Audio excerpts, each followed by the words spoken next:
Misalnya kita tidak bisa, ya kita belajar untuk ke yang bisa, jangan takut untuk bertanya kayak gitu.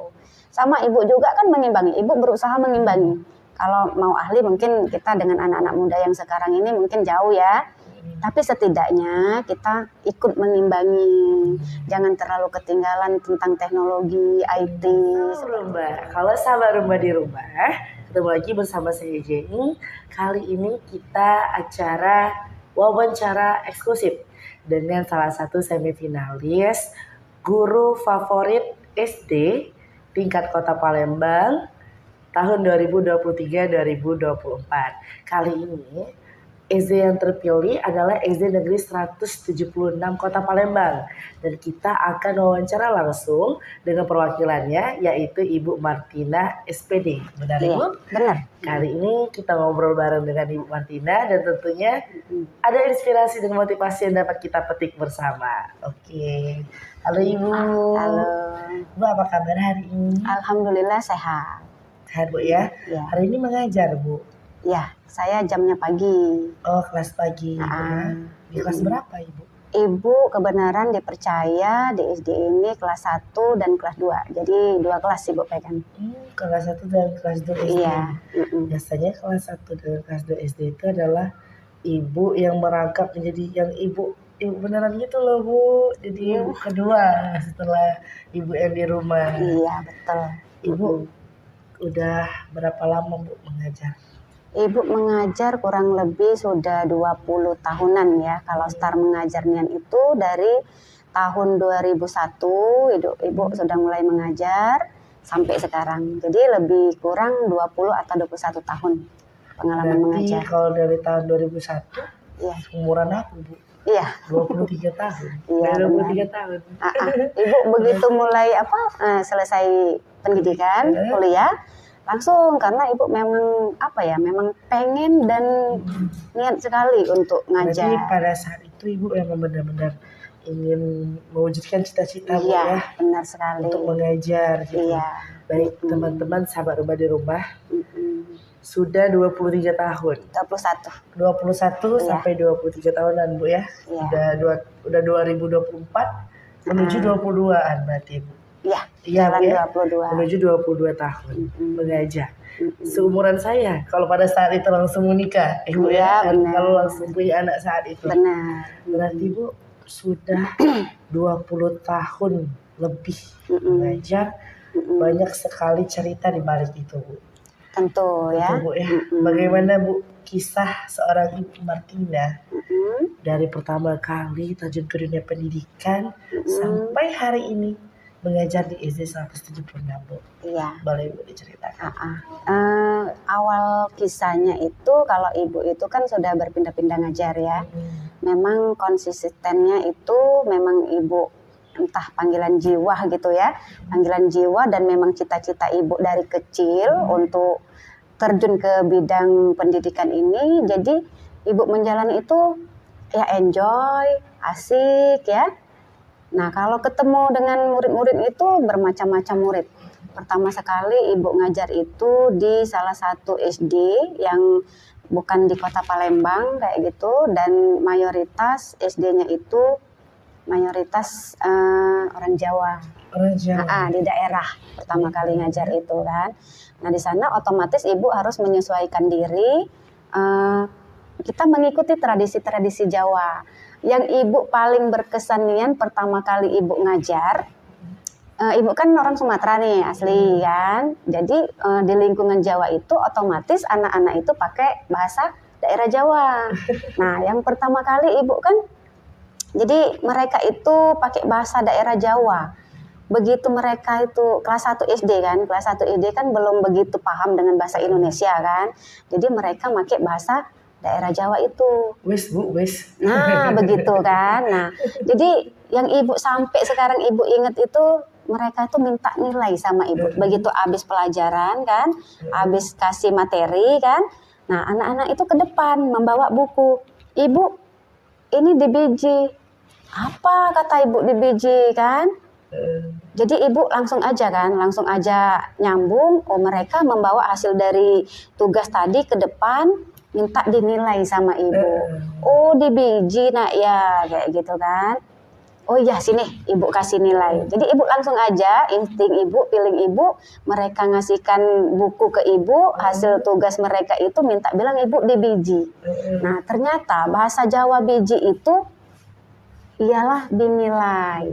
Nah di situ kelas 1 itu pengalaman pertama kali ibu ngajar di daerah yang mayoritas penduduknya itu anak-anak orang Jawa. Kalau di daerah mana itu?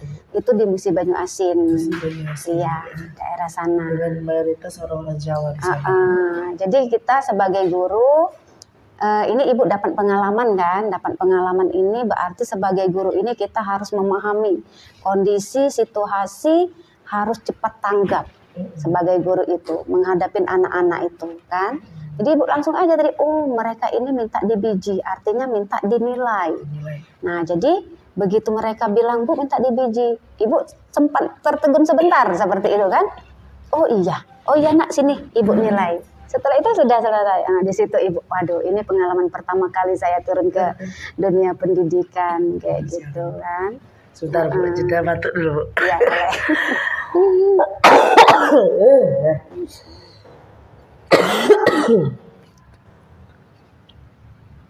Oke. Nah, tenang. Nah, jatuh sekali. Oke, kita lanjut Ibu. Boleh. Jadi pengalaman mengajar, pertama kali mengajar langsung ke daerah yang seperti itu. Iya, yang mayoritas penduduknya Jawa. Iya, masih honorer. Mayoritas orang Jawa di sana. Berarti Ibu pertama kali mengajar setelah kuliah, Bu ya? Iya, setelah lulus. Di daerah Musi Banyu Asin. Iya. Seberapa lama Bu mengajar di sana? Di sana sampai berapa tahun ya? Dari 2004 kalau dari sana tuh kan 2004 sampai ke 2003 kemarin. 2003. Jadi berapa tahun jadinya ya? Lama 2001 juga. ke 2003. 2004 ke 2023. Kalau 2001 kemarin masih di Moreni kan. Oh ibu di Moreni juga. Masih di Moreni waktu itu. Kurang lebih berarti 19. Ya, lebih kurang 18 sama 19 tahun. Lebih kurang itu. Berarti cukup lama Bu ya? Iya, cukup lama di sana. Terus itu. Setelah dari sana Ibu mutasi ke Palembang sini. Palembang sini. Kenapa mutasi? Keluarga kita di Palembang semua kan. Jadi ngurus mutasi. Alhamdulillah dapat di SD 176. Saat itu sudah menikah Ibu? Sudah. Jadi suami anak-anak di Palembang. Iya, di Palembang. Berarti pada saat itu Bu masih status honorer? Iya, pada waktu itu. Nah, setelah berjalan kan. Cuman pada waktu itu ibu ini dari mulai sekolah pun ibu nggak memikirkan yang namanya mana PNS, mana honorer. Waktu ibu jadi siswa juga nggak ada yang namanya pandangan ibu itu, oh ini guru honor, ini guru PNS. Bagi ibu semuanya sama kayak gitu kan. Dan begitu ibu jadi guru pun ibu merasakan ibaratnya tuh ibu tidak mengejar saya harus PNS, nggak seperti itu. Yang penting ibu itu menjalankan apa yang saya suka, apa yang saya senang, jadi guru menghadapin anak-anak kan. Udah ibu jalani dari tahun ke tahun. Ibu nggak memikirkan nanti saya mengejar PNS, nggak seperti itu. Jadi lebih ke berarti ibu karena pengen jadi guru ya sudah. Iya, ibu tuh seneng aja, asik aja menghadapi anak-anak. Kayak hari-hari itu kalau tanpa ketemu anak-anak, tanpa ke sekolah tuh ada rasa kangen, ada rasa rindu. Pernah ada siswa yang izin agak lama. Jadi sampai ibu tuh nge-WA sama wali muridnya. Kok ini ya, si ini lama nggak sekolah lah. Ini ibu kangen kayak gitu kan. Ibu rindu, oh iya Bu besok ini ya, besok sekolah. Anak itu kan, mamanya yang bilang. Nah itu jadi memang dunia ibu tuh kayaknya memang sudah jiwa ibu tuh sudah menyatu ke anak-anak, sudah menyatu ke anak-anak kayak gitu. Kalau masalah mau PNS mau enggak itu di luar pikiran ibu. Tapi ya alhamdulillah ya berkat kita ikhlas ya, berkat kita tulus menjalani hari-hari dengan keikhlasan, dengan ketulusan, tidak ada keterpaksaan kayak gitu kan. dengan ibaratnya dengan panggilan jiwa sendiri, mencintai pekerjaan. Ya alhamdulillah kan Allah Maha tahu kan. Allah itu tidak tidur siang. Ya dikasihnya ibaratnya ya alhamdulillah ibu jadi PNS pada tahun 2014. 2014. Iya, ibu jadi PNS. Jadi ibu PNS itu 2014. Iya. Sini ibu ya. Berarti Dan ibu udah berapa tahun pengabdian itu ya? 10 tahun lebih ya. 9 tahun. 9 tahun. Ya, 9 tahun Kemudian pengabdian jadi PNS dan 1 tahun jadi PNS. Alhamdulillah Allah juga nggak tidur siang. Dia tahu kan perjuangan kita bekerja dengan ikhlas, dengan tulus, tidak ada memikirkan imbal balik segala macam itu kan. Ya alhamdulillah dikasih Allah rezeki lagi. Tidak lama dari PNS itu ibu ada sertifikasi, alhamdulillah kan. Jadi ibu rezeki, tuh kita kadang tidak disangka-sangka. Iya, nah maksud ibu gini ya, kita tuh jalanin aja, cintai pekerjaan kita gitu. Nah, dan jangan dipaksakan oleh orang kalau bisa. Itu cita-cita kita, pekerjaan kita itu kalau bisa kita itu memang panggilan dari diri kita sendiri. Jangan paksaan orang, jangan karena ikut-ikutan orang kayak gitu kan.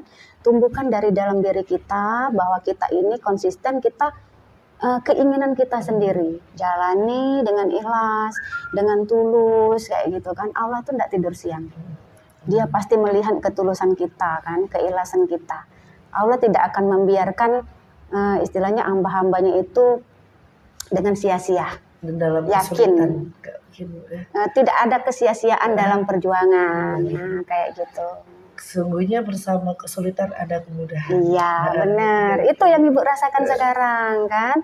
Ya jadi dengan alhamdulillah Allah sudah memberikan ibu bonus ya. Bagi ibu bonus lah kalau yang namanya PNS, namanya dapat sertifikasi, bagi ibu itu suatu bonus kan.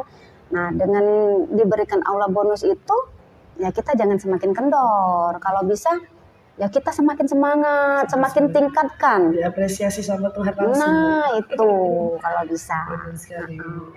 Oh ya Bu, gitu.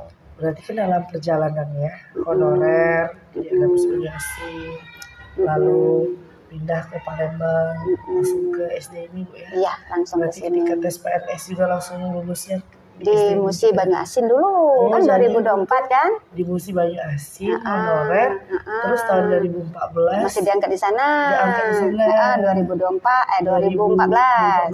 Lalu 2023 mutasi. Iya, ke sini. Mutasi ke sini. Masya Allah. Jadi Bu, perjalanan yang tidak mudah, ibaratnya tidak mudah Bu ya, karena kita di daerah, dan tentunya anak-anak yang kita temui di Musi Banyu Asin dan anak-anak di sini juga beda. Pasti berbeda. Sangat berbeda. Iya. Dari bahasanya beda Bu. Benar. Dari bahasa, dari bahasa, dari tradisi ya, dari kalau anak-anak ini kan dia sebagian besar itu dia tuh membawa pendidikan dari lingkungan keluarga. Yang pertama apalagi anak kelas 1, kelas 2 kan. Jadi sangat pengaruh sekali. Pendidikan dalam keluarga itu terbawa ke sekolah. Nah, jadi ibu rasakan memang pengalaman mengajar berapa tahun ini dari SD yang daerah ke SD sini sangat jauh berbeda. Sangat jauh berbeda. Dan ibu cara mengatasi dari siswa ke siswa itu ibu beda juga kayak gitu kan. Kebenaran ibu di kelas 1 ini kelas ibu dipercaya juga dititipin siswa yang ABK. Jadi ya tantangannya bagi ibu itu ya semakin lagi kayak gitu. SD-nya Bu ya. Iya, di kelas ibu. Jadi kelas 1. itu dari kelas 1 Bu ya. Ya, ibu kan megang kelas 1 kan. Kalau jam kelas 1 pagi, nanti jam 10 ke kelas 2 ibu kan. Jadi cara penanganannya juga beda seperti itu. Jadi Bu, sekarang kan udah di sini Bu ya. Di 176. Tentu Bu dalam pengajaran, dalam ibu mengajar dari yang kemarin di masa lalu tahun 2003 itu Bu ya, Banyu Asin sampai sekarang di 2024 tentu ada perubahan cara mengajar. Ya benar. Metode yang digunakan, media belajar, buku, kurikulum pasti ada perubahan di setiap tahunnya. Bagaimana seorang Bu Martina menghadapi hal tersebut, Bu? Beradaptasi agar siswa tetap memahami apa yang ia pelajari gitu, Bu. Iya, nah ini tadi ya, ibu tuh bukan ibaratnya mengkesampingkan dengan guru yang basicnya bukan dari kependidikan, tidak mengkesampingkan itu ya. Tapi memang sebaiknya kalau kita ingin menjadi guru, itu basic kita itu memang harus dari background kita harus dari kependidikan ya, sebaiknya ya. Tapi bukan istilahnya ibu mengkesampingkan yang guru yang bukan basic kependidikan, bukan. Begini, karena kenapa? Kalau guru yang memang basicnya dari kependidikan itu kan ada mata kuliah yang memang ada tekniknya, ada teknik yang untuk bagaimana kita ini menyampaikan materi pelajaran kayak gitu kan, menangani siswa kayak gitu. Nah, kembali lagi ke masalah menghadapi kurikulum yang berubah-ubah. Nah, kayak gitu. Memang dari tahun 2004 sampai ke 2000 berapa nih? 2024 ya sekarang. Memang berubah. Pertama kali ibu ngajar kan di itu KTSP. Terus pakai K13 yang sekarang ini kurikulum merdeka. Kebenaran ibu kan sudah kurikulum merdeka kelas 1 di sini. Ya memang sangat berbeda kan. Nah, cara ibu tadi memang ibu menerima perubahan kurikulum itu karena pemerintah sudah menetapkan, tentu pemerintah sudah punya pertimbangan sendiri kan. Nah, tugas kita sebagai guru ya kita mengimbangi. Sekarang sudah zamannya teknologi. Sekarang ini kan 2024 kurikulum merdeka kan. Ya kita harus mengikuti harus pintar teknologi. Ya setidaknya bisa mengimbangi, walaupun tidak ahli, tapi kita berusaha untuk mengimbangi. Sekarang sudah zaman teknologi sekarang kan, jadi harus mau tidak mau kita harus juga ya semaksimal mungkin ya kita belajar teknologi tersebut. Kayak gitu, kita jangan menyerah, oh mentang-mentang sekarang ini zaman teknologi, aku nih guru zaman dulu, saya nggak bisa, jadi kita kendor. Jangan seperti itu. Jadi harus berjuang juga. Ya kita harus mengikuti dengan cara apa? Misalnya kita tidak bisa, ya kita belajar untuk ke yang bisa, jangan takut untuk bertanya, kayak gitu. Sama ibu juga kan mengimbangi, ibu berusaha mengimbangi.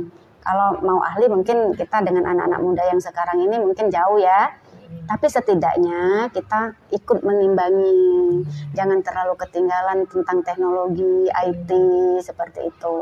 Jadi tetap harus mengikuti zaman. Iya benar.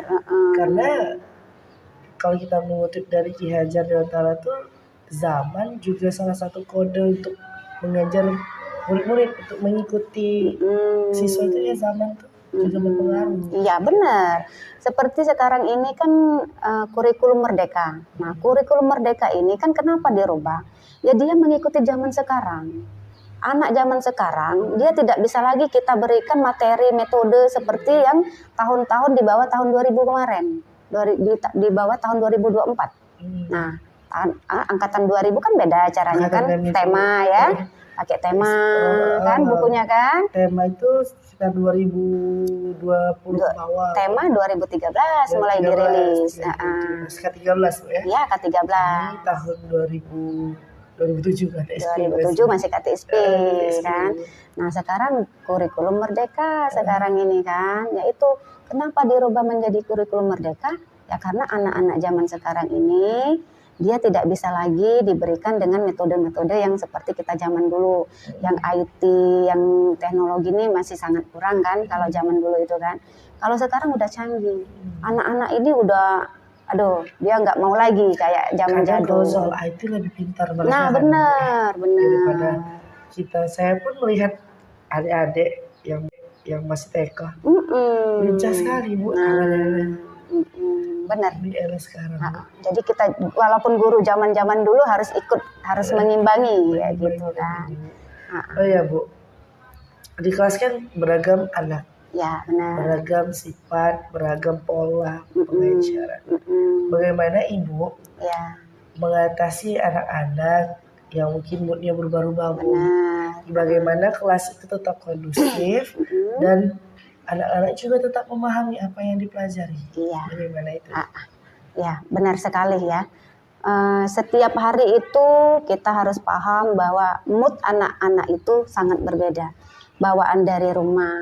Kadang-kadang kan anak-anak itu sebelum berangkat sekolah, kadang bangun pun nggak mau, dilantas dimarahin sama orang tua. Jadi moodnya sampai sekolah itu nggak semangat atau gimana kan kayak gitu. Ada juga yang dari rumah mereka itu sudah gembira, ada sesuatu yang mereka buat gembira kan. Jadi moodnya ketika di dalam kelas moodnya udah bagus. Nah kalau ibu begini cara mengatasinya ya, biar netralisir dari mood anak-anak itu kan. Pertama-pertama ibu pancing dulu untuk mereka itu bercerita. Ibu lihati satu persatu dulu pertama sebelum masuk ke materi kan.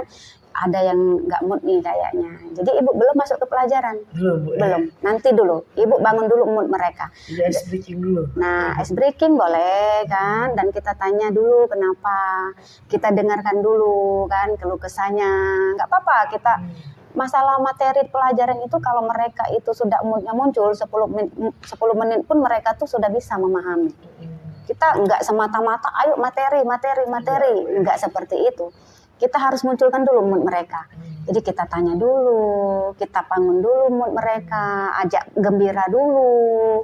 Paling 10 menitan nih Bu, sebelum masih materi. Ajak nyanyi dulu, kan ice breaking dulu, kan. Nah, sudah moodnya sudah muncul, baru Ibu masuk ke materi. Seperti itu kalau Ibu.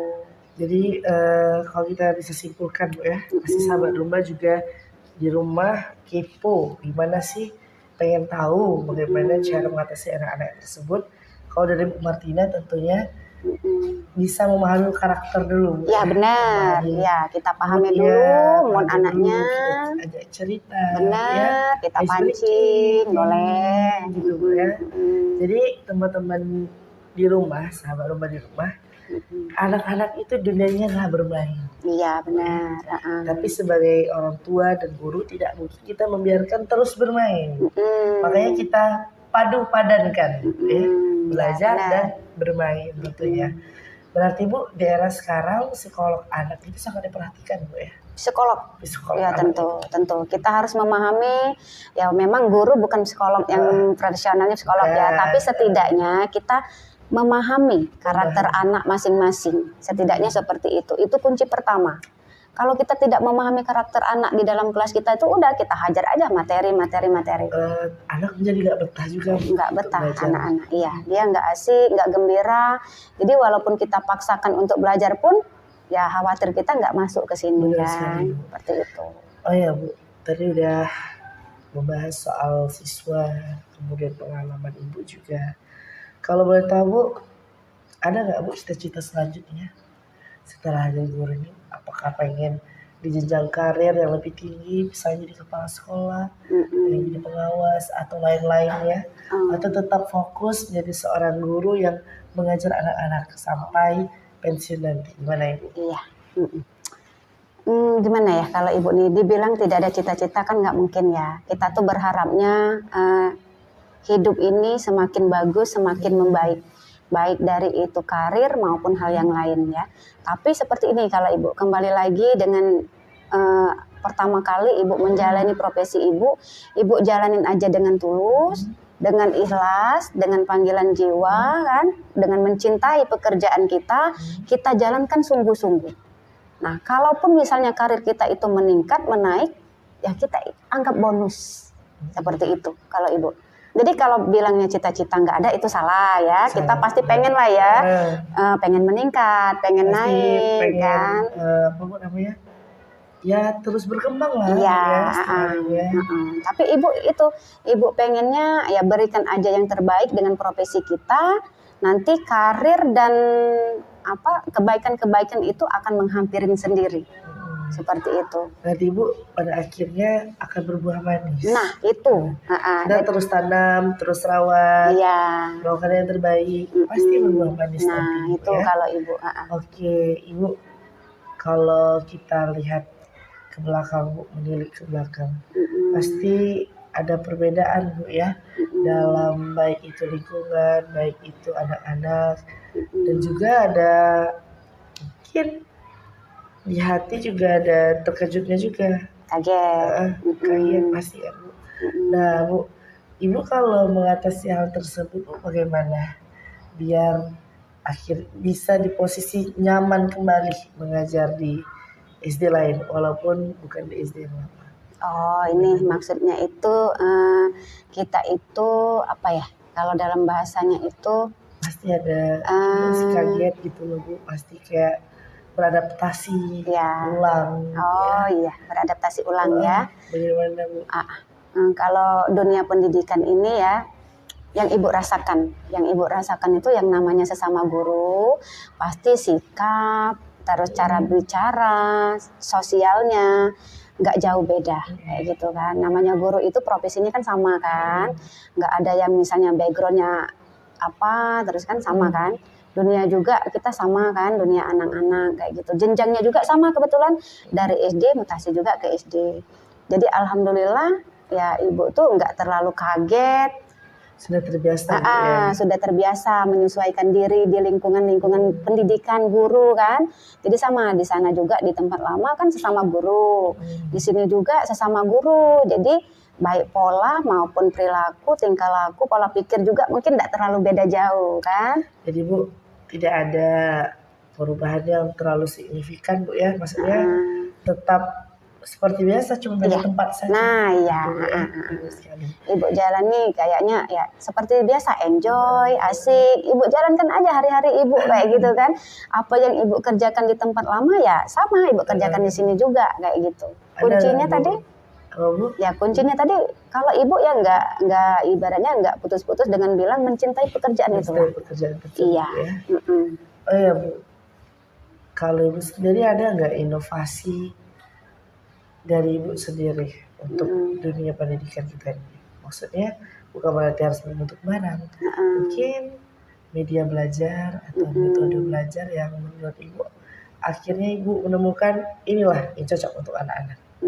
Ada nggak Bu metode belajar khusus gitu dari seorang ibu? Metode belajar khusus? Ya Bu, kayak kalau dulu kan Bu, saya ingat zaman SD saya, itu kan guru-gurunya itu Bu dikasih tugas terus ditinggalkan. Oh iya, sering kayak gitu ya. Sering kayak itu dulu Bu, masih ingat saya dulu Bu. Tapi kalau saya melihat sekarang sepertinya guru-guru tuh lebih seperti teman, asik gitu ya. Pasti kan ada inovasinya Bu, entah itu ibu buat game, entah itu apa gitu Bu.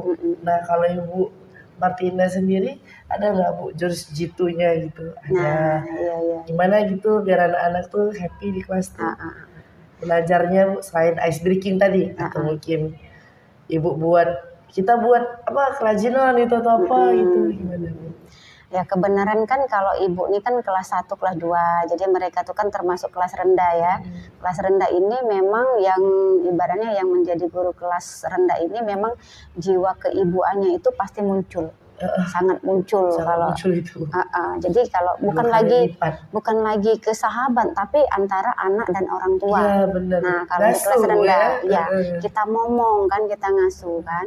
Jadi kalau selama ini yang ibu jalani di kelas itu untuk membuat kondusif anak itu ya, ibu memakai lagu-lagu dulu kayak gitu kan. Jadi metodenya itu Bu lagu-lagu, nyanyi. Dan ibu ada mikrofon spesial, jadi ibu bawa kemana-mana mikrofon ibu itu, yang mikrofon bluetooth kan. Jadi kalau misalnya lagu itu berkaitan dengan materi, tapi kan bukan sekedar lagu happy segala macam, bukan. Pasti dia berkaitan dengan materi. Jadi dipadu-padankan ya menjadi lirik lagu biar anak-anak juga cepat hafal. Nah itu kalau ibu, jadi ibu mikrofon ibu itu satu itu ya ibu bawa kemana-mana dalam tas itu ada. Jadi media belajar itu Bu ya mikrofon. Dan kebenaran kalau kelas 1, kelas 2 itu kan memang dia lebih cepat nangkapnya itu kalau dibuat lagu-lagu tadi. Benar. Kelas 1, kelas 2 itu. Jadi senang dengan melodi. Nah, benar sekali. Itu jadi sahabat rumah di rumah kalau dengar kisah Bu Martina unik ya, mikrofon bisa jadi media belajar. Iya, mikrofon bluetooth kan itu jadi bisa bawa kemana-mana, nggak pakai kabel kan dia tuh kan. Cuman itu bluetooth langsung ini disatukan Ya, dari dengan, HP Ibu ya. nah boleh kayak gitu. Jadi nggak nenteng-nenteng salon atau apa, cukup masuk dalam tas. Nah, Mikrofon ajaib. nah itu. Dan kebenaran anak-anak tuh memang ibu lihat tuh ya masuk Happy, belajarnya ya. happy kayak gitu kan. Benar, Bu. Oh ya Bu, kan sekarang itu pasti banyak anak-anak yang sedang memproses. Contohnya seperti kami Bu. Kami kan merupakan generasi Gen Z Bu ya, dimana baru tamat kuliah, ada yang baru tamat SMA, yang lagi proses dari hidupnya. Tapi Bu ada merasakan capek, belum apa-apa udah capek, Lelah. belum apa-apa udah ngerasa mental terganggu lah, itulah. Itu Bu kekurangan anak zaman sekarang. Itu dalam hal apa Mental misalnya? lemah Bu, kayak misalnya baru kerja dikit, Oh. dibentak dikit sama direktur atau apanya, langsung down mentalnya, langsung merasa tidak berhak hidup lagi. Iya. Sering itu terjadi Iya. pada Anak zaman usia sekarang. saya Bu ya, usia kelahiran tahun 2000-an itu Bu. Tentu kalau dilihat dari zaman Ibu kan kuat-kuat. Iya, Kalau mentalnya dilihat ya. mentalnya Bu. Honorer 10 tahun, 12 tahun. Kalau dia zaman sekarang kan lebih banyak mengeluhnya. Iya. Tentu pasti ada ini Bu, hikmah di balik perjalanan itu yang bisa memotivasi anak-anak zaman sekarang. Nah boleh Bu, bagaimana Bu motivasi dari seorang Bu Martina? Otomatis kurang lebih Ibu kan orang tua kami. Ya, kalau benar. di usianya Bu ya, Iya. bagaimana Bu untuk anak-anak Ibu, anak-anak online, anak-anak kami di sini, bagaimana Bu agar kami itu tetap terus berjuang dan pantang menyerah? Iya. Apa sih Bu motivasinya? Triknya ya. Memang ya ibu temuin ya sebenarnya sih bukan anak-anak seumuran Mbak aja ya yang seperti itu ya. Kadang orang tua pun yang umurnya sudah di atas yang anak-anak zaman sekarang tuh masih banyak ibu temuin. Mudah putus asa, pantang menyerah, dapat tantangan sedikit udah lemah, udah lelah kan. Kayak gitu. Nah, itu kembali lagi itu pengaruh dari mohon maaf ya mungkin di lingkungan keluarga. Ya, itu pengaruhnya dari lingkungan keluarga yang memang tidak membentuk anaknya tadi menjadi kuat. Mohon maaf ya Ibu bilang ya. Nah, kalau masih seumuran ini sebenarnya masih bisa untuk ditingkatkan. Benar, mentalnya tadi. Jadi masih bisa dibentuk. Bisa mengembangkan diri Bu ya. Masih bisa dibentuk dengan cara seperti ini. Kita liatin berteman atau dengan orang-orang tadi yang sukses. Kita tanya, gimana sih kamu bisa tahan, bisa sabar, kayak gitu kan. Kita saring ceritanya, kayak gitu kan. Dan tidak lepas kita minta doa orang tua, minta restu orang tua, biar kita menjadi manusia-manusia yang tangguh, manusia-manusia yang kuat mental. Nah seperti itu, tidak lepas dari doa orang tua tadi. Kalau orang tua yang sudah ibaratnya udah terlanjur, anaknya yang mentalnya lemah tadi kan kita nggak bisa lagi ya menyalahkan orang tua, tidak bisa. Tapi kita yang harus kuat. Dari diri sendiri. Dari diri sendiri tadi kita berteman dengan orang-orang yang sukses. Berteman yang orang-orang yang ibaratnya perjalanan hidupnya tadi kita tanya, kok sampai mana kamu kok bisa sesukses ini, gimana perjalanannya. Nah kita saring dari cerita yang orang-orang yang sukses tadi. Kayak gitu. Tapi yang paling penting adalah kekuatan mental itu adalah yang di dalam diri kita sendiri. Dari luar itu, dari luar itu hanya sekedar tambahan-tambahan biar kita kuat. Kayak itu. Dan tidak lupa juga doa. Bagaimana biar kita kuat menghadapi cobaan kan? Bagaimana biar kita kuat ya menjalani hidup yang kadang-kadang terbentur masalah kan, doa. Kembali lagi ke doa itu. Doa, ya. Jadi sahabat rumah di rumah, kalau kita melihat dari perjuangan Bu Martina di ujung musim Banyuasin sana, dan sekarang sudah berada di tengah kota Bu ya, kurang lebih kali itu sudah di kota Palembang. Tentu perjalanan yang panjang membuat Bu Martina pun semakin kuat. Jadi teman-teman sahabat rumah di rumah, kalau kata orang tuh Bu, kalau baru mau terbit jangan terlalu sombong, jangan terlalu lemah, malu sampai sudah senja. Jadi kita belum apa-apa tapi udah capek, malu Iya. sama yang udah bertahun-tahun berjuang, Bu ya. Namanya perjuangan tidaklah sebentar. Dan satu lagi pesan Bu Martina, selalu berdoa dan restu orang tua. Benar. Bu ya. Baik, terima kasih Bu Martina Ya, untuk sama-sama. motivasi hari ini. Sama-sama. Cerita yang luar biasa dan tentunya menginspirasi kami kaula muda untuk terus semangat berjuang meraih cita-citanya masing-masing. Iya. Baik, saya Jenny bersama Ibu Martina hari Iya. ini. Kami pamit undur diri. Jangan lupa like, comment, and subscribe video Ibu Martina sebagai salah satu wujud dukungan kita untuk menjadikan Ibu Martina guru favorit Iya. SD sekota Palembang tentunya Bu. Amin. Iya. Baik, kami pamit undur diri. Salam Rumba.